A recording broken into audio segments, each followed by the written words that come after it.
This is Nathan Phillips, the man who's at the height of a controversial story that is dividing America, and new information is bringing into question whether or not he is who he says he is, and questions about the entire incident in general. So today we're going to take a look at just who this man is, what this incident is all about, and more importantly, where this may take America in the near future. Now, President Donald Trump recently had to chime in on this. He says Nick Sandmann and the students of Covington have become symbols of fake news and how evil it can be. They have captivated the attention of the world, and I know that they will use this for good, maybe even to bring people together. It started off unpleasant, but can end in a dream. Now, if you're not sure what President Trump is referring to here in regards of fake news and how evil it can really be, I pointed all this out in yesterday's video titled, "Did you see this? MAGA hat teen fake news exposed," where we show that it was in fact Nathan Phillips, the native elder, who was the one who approached these teenagers, got in their face, banging their drums, and we exposed that in yesterday's video, so I'll encourage you to check that one out. A link will be located in the description below. And of course, now the president chimes in, saying similar things. Fake news. This shows just how evil fake news can be. Now, this brings into some serious questions about the man himself, the guy who's at the center of the controversy. And I want to point to you an interesting article that I came across today from the Washington Times. It says, Vietnam veteran status of Native American at the center of viral encounter in D.C. is in question. Native American activist Nathan Phillips faces questions about reports that he's a veteran of the Vietnam War. According to multiple news accounts, the activist is 64 years old, which means he would have been 18 years old in 1973, the last year any U.S. combat units were stationed in Vietnam. Mr. Phillips also claims to be a Marine veteran, although the last Marine combat units left Vietnam in 1971. A careful reading of Mr. Phillips' own descriptions does not make clear if he ever set foot in Vietnam. Instead, he has used much more careful language, claiming he's a Vietnam Times veteran, an ambiguous phrasing that led many media accounts to conclude that he was a combat veteran. And quite conveniently, Mr. Phillips could not be reached for comment on this. And obviously, stolen valor is very, very serious. Many of you, I'm sure, have seen the videos online of military personnel confronting men who are posing as veterans. It's one of the most despicable things you can do. And for a so-called activist to pose as a veteran, that is just so completely pathetic. But it shows, if this is true, I mean, I don't know if the guy saw combat or not in Vietnam, but if it's true, it shows he's a phony, he's a fake. He's essentially putting on an act in order to gain attention. And I had a feeling I recognized this guy, you know, from the beginning. He felt like he looked familiar to me. And now I'm starting to put the pieces together and find out that he is pretty good at putting on an act. In fact, the producers of this Skrillex video with Damian Marley and Skrillex featured Nathan Phillips as an activist taking on the police. I won't air the audio because I don't want to get dings for copyright here by YouTube. But this is Nathan Phillips here featured in this Skrillex video along with his son. This is his son in real life. And as you'll see in the video, some police officers are kind of terrorizing the neighborhood. They go up to his neighbors here as his son goes into the back to conjure up a rain dance, a native rain dance, because they sense the bad things that are coming for their neighbors in regards to what these police are doing. The cops then shift their focus on to the native elder and his son. And when they eventually approach the man, we see the rain kicks in because Nathan Phillips' son, his rain dance was successful. Now this frustrates the police, and they want to kick it up a notch. So Phillips here dresses his son up in native war combat paint, getting ready to take on the big bad police. So he paints up his boy in tribal makeup. He then goes out and continues the rain dance, to which he summons a spirit, and the spirit then goes on to attack the police officer. And we'll just show you that here. The cop comes around to the backyard to investigate what the kid's doing. Kid sends the spirit into the cop. Boom. End of story. Nathan Phillips gets to chill here with his dogs. They took care of the cops. He's a famous activist. Again, guys, this video has over 380 million views.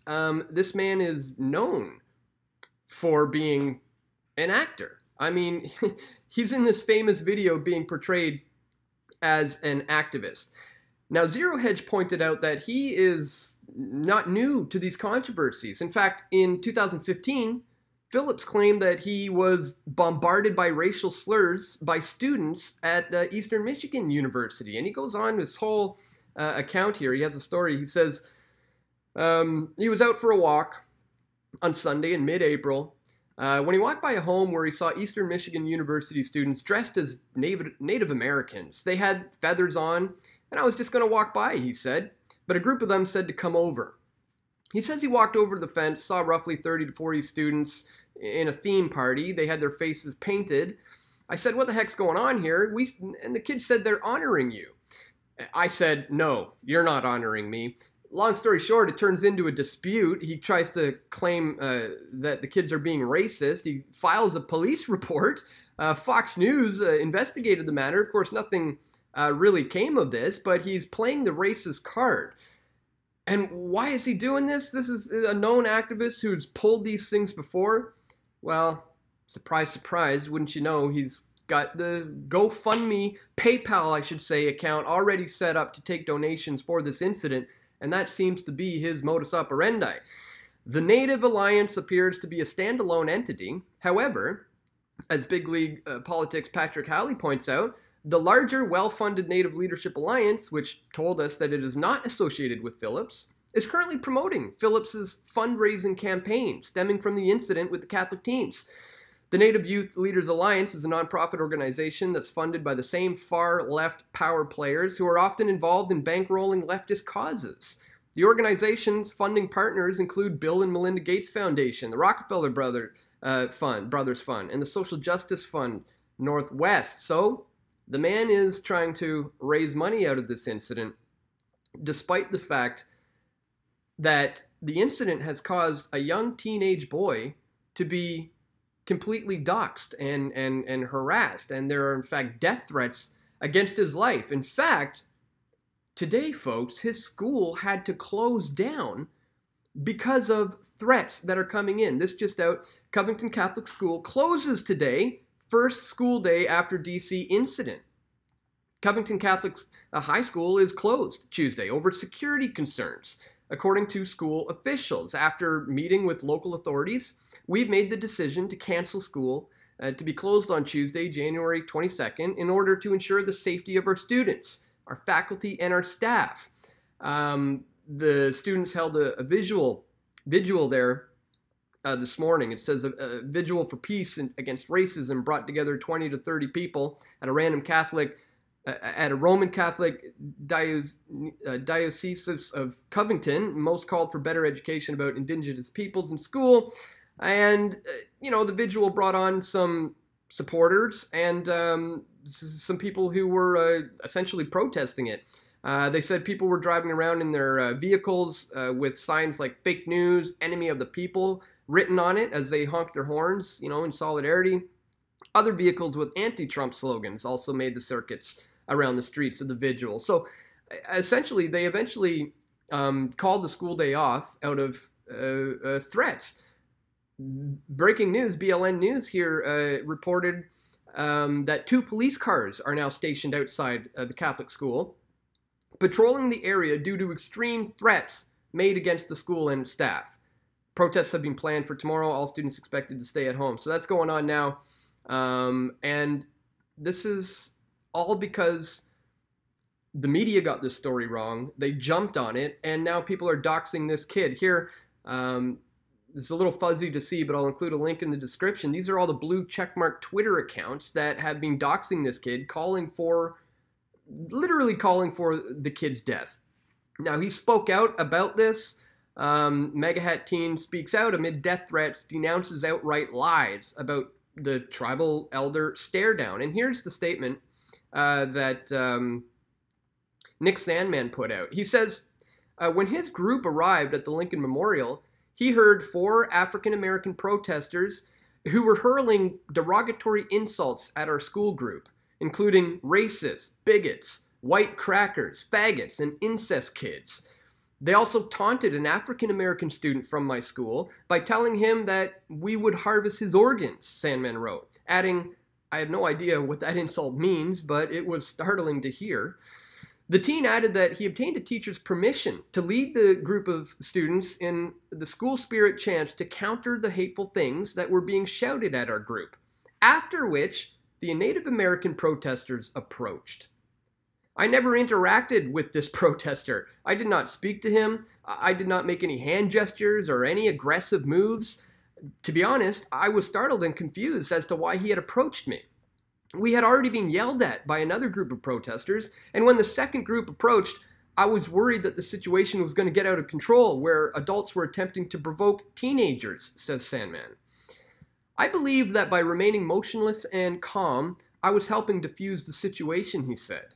I realized everyone had cameras and that perhaps a group of adults were trying to provoke a group of teenagers into a larger conflict. I said a silent prayer that the situation would not get out of hand.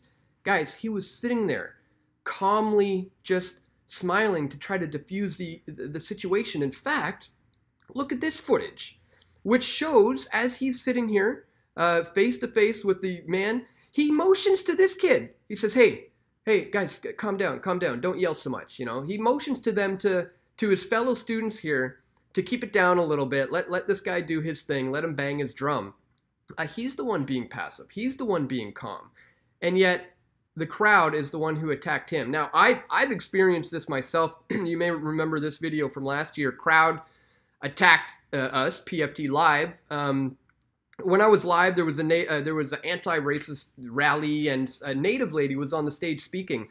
And she said that the white people are responsible for raping her entire family and the destruction of all her people. And all I said was, I thought this was an anti-racist rally. And all of a sudden, this entire crowd turned on me and started chanting, Nazi go home, all because I questioned that.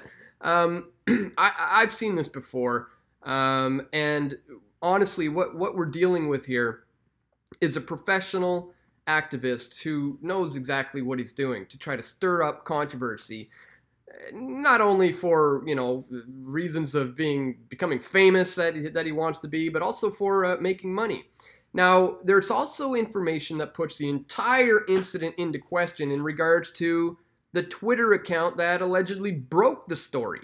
This just out from ABC. Twitter suspends account that helped spread encounter between MAGA teens and the Native American elder. Twitter has suspended an account on Monday afternoon that helped spread a controversial encounter between a Native American elder and a group of high school students wearing Make America Great Again hats. The account claimed to belong to a California school teacher. Its profile photo was not of a teacher, but of a blogger based in Brazil, CNN Business found out. Twitter suspended the account soon after CNN Business asked about it. The account with the username @2020fight was set up in December 2016 and appeared to be tweets of a woman named Talia living in California, teacher and advocate fighting for 2020. Its Twitter bio read. Since the beginning of this year, the account had tweeted on average 130 times a day and had more than 40,000 followers. Now, late on Friday, the account posted a minute-long video showing the now iconic confrontation between a Native American elder and the high school students with the caption, "This mega loser gleefully bothering a Native American protester at the Indigenous Peoples March." That version of the video was viewed at least 2.5 million times and was retweeted at least 14,400 times, according to a cached version of the tweet seen by CNN Business. Now, The video shared by 2020 Fight did not show what preceded the confrontation between the native elder and the high school students. The video had been posted earlier on Instagram, but someone who was at the event, by someone who was there, but it was at 2020's Fight caption that helped frame the news cycle. So it's this Twitter account that is in question about the validity of it, who is really behind it, is the one that sparked this controversy in the first place. So that ought to have you guys questioning this even more so today, if there weren't already enough questions. So I wanted to bring all this to your attention today, folks, because it seems we are being manipulated by the mainstream media, and this is leading to, you know, the boys' schools being shut down, the kid being doxxed and attacked. As we see here, again, I'll put that in the description. We got the president chiming in on this because it's becoming so controversial. And, you know, we have to get the information out about who this man is and what this incident is all about before it devolves into something that gets even worse for America. So I've been digging into this, and I hope you have been too. A lot of people kind of jumped the gun this weekend, and I am happy to see some people have done proper retractions, and, you know, they've admitted their mistakes, that they jumped the gun a little bit and maybe didn't do their proper due diligence.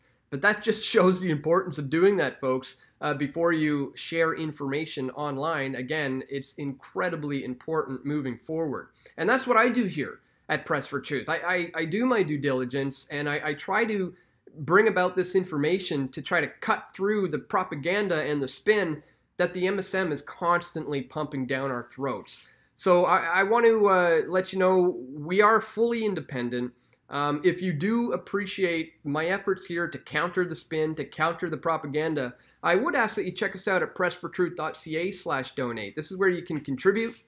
You can contribute a one-time donation with PayPal. You can contribute Bitcoin or other cryptocurrencies, or become a patron. Or better yet, you can use the Patreon alternative link, where you can sign up for a monthly amount if you want to contribute on a monthly basis to my efforts here to counter all the propaganda.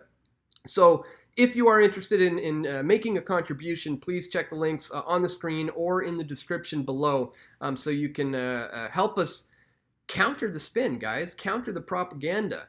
And, you know, we need to stop this race war from continuing to brew, which is essentially what it is. It's a divide and conquer tactic, and we need to continue to expose phony poser activists for who they are when we see them. And I did that yesterday. I hope this video does it again today. Please click the thumbs up button and share this one if you found the information to be useful. And that's all for today, my friends. I want to thank you for tuning in.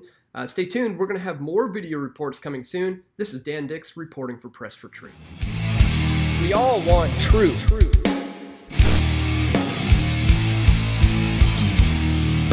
The truth will set you free.